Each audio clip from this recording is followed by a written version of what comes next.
ఎందుకంటే ఆ రోజుల్లో మరి మీ పిసిసి అధ్యక్షుడి హోదాలో మరి ఈ ప్రాంతానికి వచ్చారు.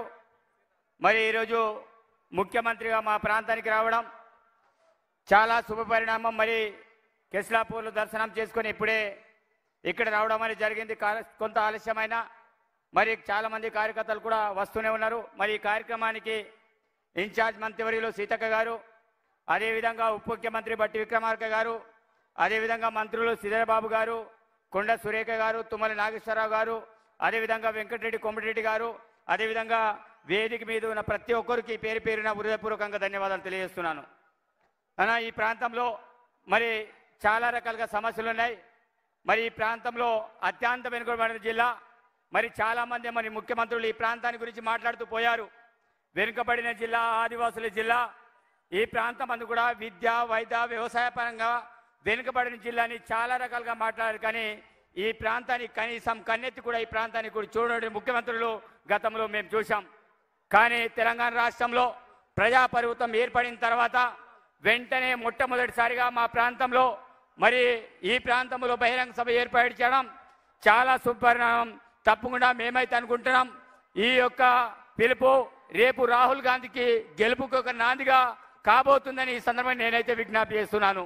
అన్న ఈ ప్రాంతంలో విద్యాపరంగా ఆ రోజుల్లో గౌరవ ముఖ్యమంత్రి మాజీ ముఖ్యమంత్రి వారిలో కేసీఆర్ గారు జోడేగా ప్రాంతంలో వచ్చి ఈ ప్రాంతంలో విద్యాపరంగా అన్ని రకాల డెవలప్మెంట్ చేస్తామన్నారు.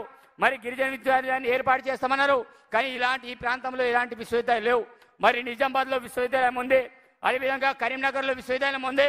కానీ ఉమ్మడి ఆదిలాబాద్ జిల్లాలో ఎలాంటి విశ్వవిద్యాలయాలు లేవు.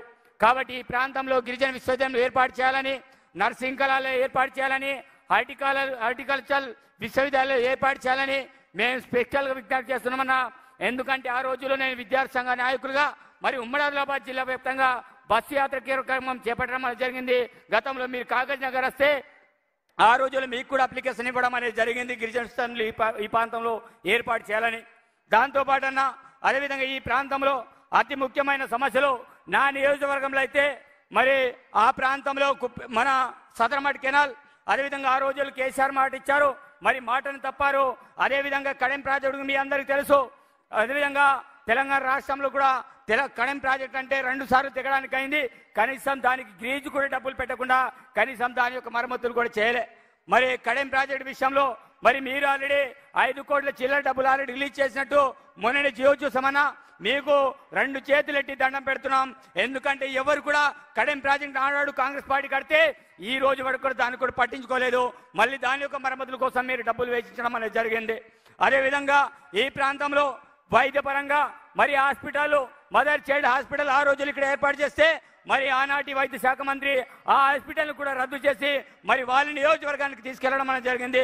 కాబట్టి ఈ ప్రాంతంలో మళ్ళీ మదర్ అండ్ చైల్డ్ హాస్పిటల్ని ఈ ప్రాంతంలో నెలకొల్పాలి.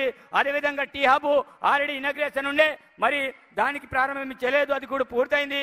అదేవిధంగా ఆదిలాబాద్ కేంద్రంలో మరి 100 కోట్లు కేటాయించి సూపర్ స్పెషాలిటీ ఆసుపత్రి కట్టారు. కానీ ఈ రోజు వరకు కూడా దాని యొక్క స్టాఫ్ని నియమించలేదు. ఇమీడియట్లీ నియమించాలని కోరుకుంటున్నాం. అదేవిధంగా ఈ ప్రాంతంలో అదేవిధంగా 370 బాధితులు చాలా మంది మిమ్మల్ని కలవడానికి ఎక్కడికి వచ్చారు, కానీ కలిసే అవకాశం లేకుండా పోయింది. కాబట్టి 370 బాధితులు డైలీ సీతక్క గారికి కావచ్చు, నాకు కావచ్చు, డైలీ వాళ్ళ యొక్క అప్లికేషన్ పెడుతూ మా చుట్టూ తిరుగుతున్నారు. తప్పకుండా 370 జీవని తప్పకుండా ఇది చేయాలని కోరుకుంటూ మరి ఆనాడు కాంగ్రెస్ హయాంలోని ఈ ప్రాంతంలో ఐటీఐలు ఏర్పాటైనాయి.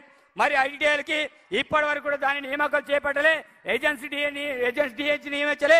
అదేవిధంగా మేము కోరుకుంటున్నామన్నా ఐటీఐలో గతంలో ఒక 56 శాఖలు ఉంటుండే, ఆ శాఖలని కూడా పూర్తి స్థాయిలో పులిపించాలని విజ్ఞప్తి చేస్తున్నాం. మా ప్రాంతానికి విద్య, వైద్య, వ్యవసాయ పరంగా అన్ని రకాలుగా డెవలప్మెంట్ చేస్తారని, అదేవిధంగా చాలా మారుమూల గ్రామాలకు రోడ్డు సౌకర్యం లేవు, తప్పకుండా ప్రతి మారుమూల గ్రామానికి రోడ్డు సౌకర్యం కల్పించాలి. అదేవిధంగా పోడు భూముల సమస్య తీవ్రంగా ఉందన్న. ఎందుకంటే ఈ ప్రాంతంలో చాలా మంది పోడు వ్యవసాయం చేసే రైతులు ఉన్నారు. ఆ రోజుల్లో చాలా మంది పారిశ్రామికులు కొట్టడం జరిగింది. అదేవిధంగా రినివల్ కూడా రోడ్లు కూడా చేయనటువంటి పరిస్థితి మా ప్రాంతంలో ఉంది.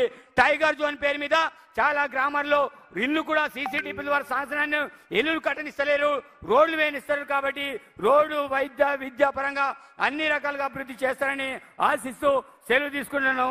జై కాంగ్రెస్, జై భారత్. మంచిర్యాల శాసనసభ్యులు పెద్దలు ప్రేమ్ సాగర్ రావు గారు, ఎవరు పేరు తీసుకోకుండా దయచేసి సభకు నమస్కారం పెట్టి